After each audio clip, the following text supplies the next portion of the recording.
Isang mapagpalang araw na naman sa inyo mga katribo. Kumusta kayong lahat? At welcome sa Kabaasan Tribe. Sa episode na to mga katribo, magluluto tayo ng isa sa pinagmamalaki naming mga Bicolano, ang sinanglay. Pero kadalasan ang sinanglay, o ang original talagang sinanglay, ay ang ginagamit ay tilapia. Pero sa episode na to mga katribo, gagawa tayo ng sinanglay na lapu-lapu. Meron tayo ditong 2 pirasong maliit na lapu-lapu mga katribo. Ang first step nga natin mga katribo sa pagluto ng sinanglay ay maglalagay tayo ng mga hiniwa nating mga sangkap. Meron tayo dito hiniwang sibuyas, tanglad, luya, kamatis at saka kaunting sili.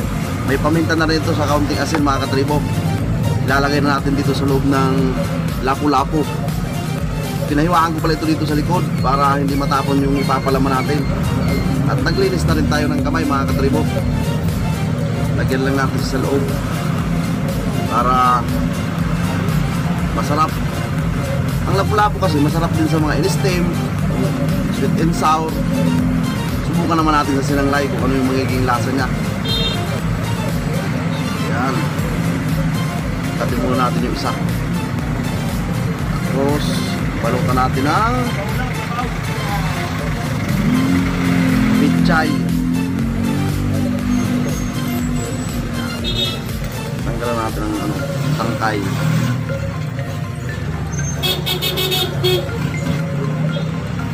Yan. Tapos tatalian natin ng tanglad, dahon ng tanglad, para nakaragdag din sa bango yung yung dahon nito.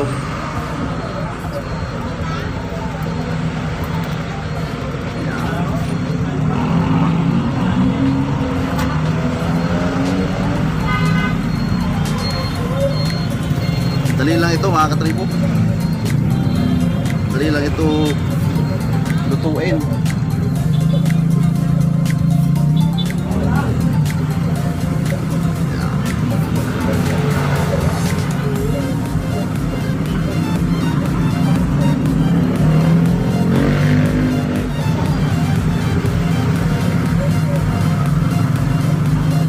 Ito na yung ating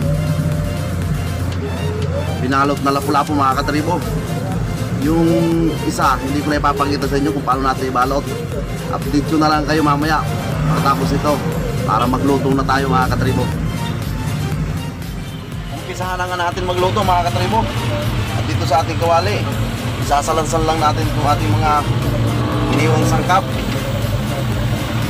Yan, para mayroong sapin yung ating isda. Yan, bawang, luya at saka sibuyas. Saka ito yung mga katawan ng pichay. Sayang din kasi. Lalagay na natin yung ating isda.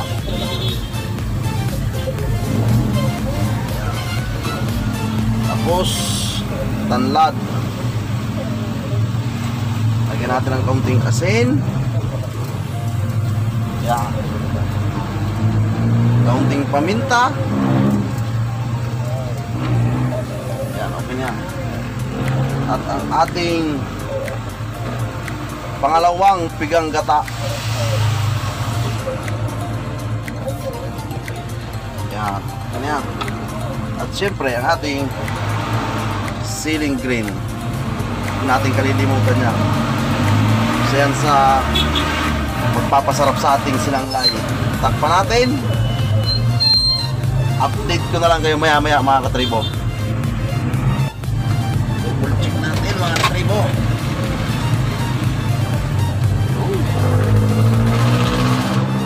Ang bango na mga katribo. Ang bango ng tanlad. Bigyan pa natin ng mga ilang minuto para maiga-iga yung sabaw. Double check ulit natin mga katribo. Yun. Yan na yung sabaw. Ilagay na natin itong ating kakang gata o natok.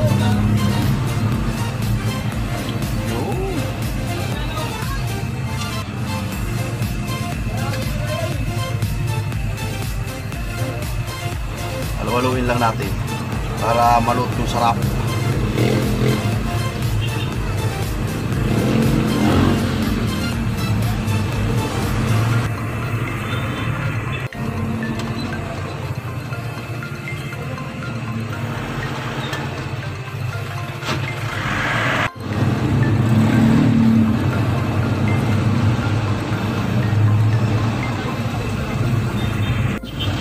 Final check na lang natin mga katribo. Oh, sarap na nito mga katribo. Oh. Luto na yan mga katribo. Tara, ihain na natin yan.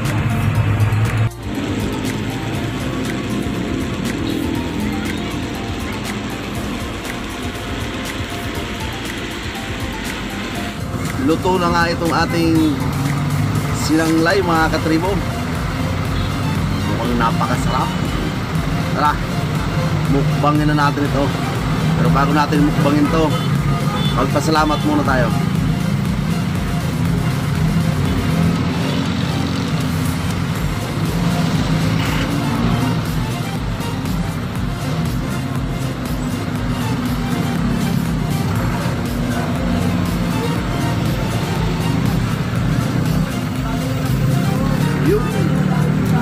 Kainan na. Tikman na natin to.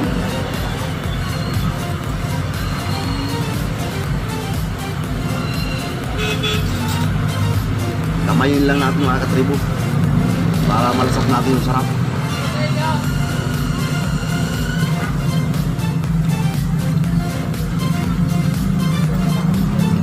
Wow, napakasarap pala pag napakasarap din pala ng lapu-lapu mga katribo.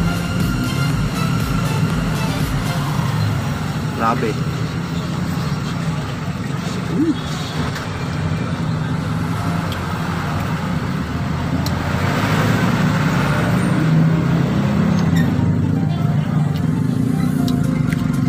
Suabe rin.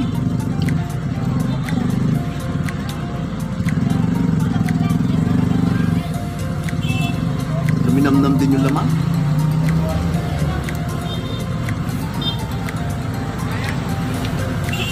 Matinik lang.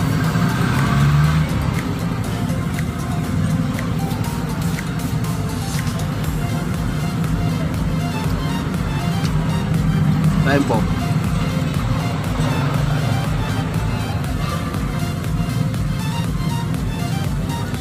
Grabe.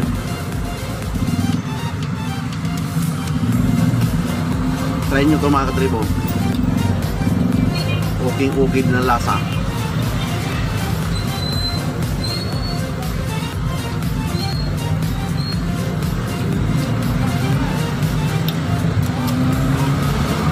Iba yung hagod niya pag ninunulok mo. Napakasarap. Suwabing-suwabe rin. Sabi.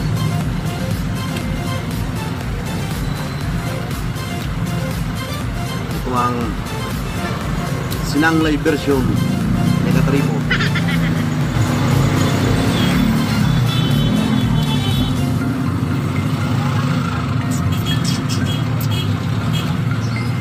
Subukan niyo po at hindi kayo magsisisi.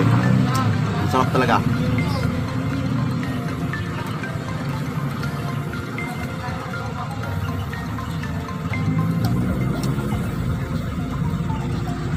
Hindi ko akalain ganito kasarap din pala lapu-lapu pag ginawang sinanglay.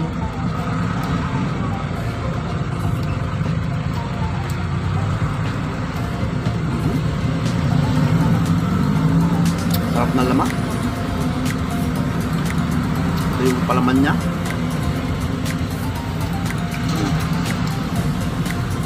Nanuot yung ano, gasa ng gata.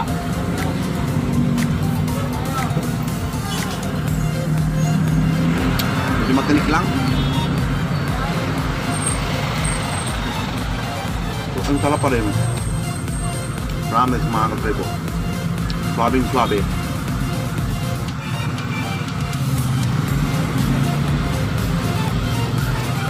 Marami ka ng kanin.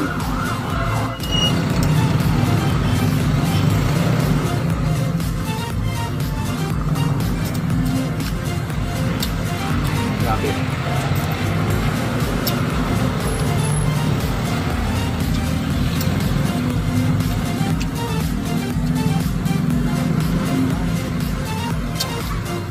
Walang halong biro ito mga katribo. Napakasarap.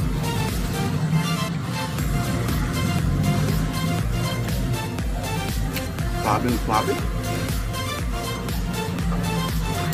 So paano mga katribo? Dito ko na muli tatapusin ang video ko sa araw na to. Ay medyo napapahabaan na ulit tayo. Sana po nagustuhan nyo ang hinandog ko sa araw na to. At kung nagustuhan nyo po, please paki-subscribe nyo naman po ang aking munting channel. At paki-hit ng notification bell para lagi kayong updated sa aking mga bagong upload. Hanggang sa susunod po mga katribo. Diyos mabalos po sa Indogabos.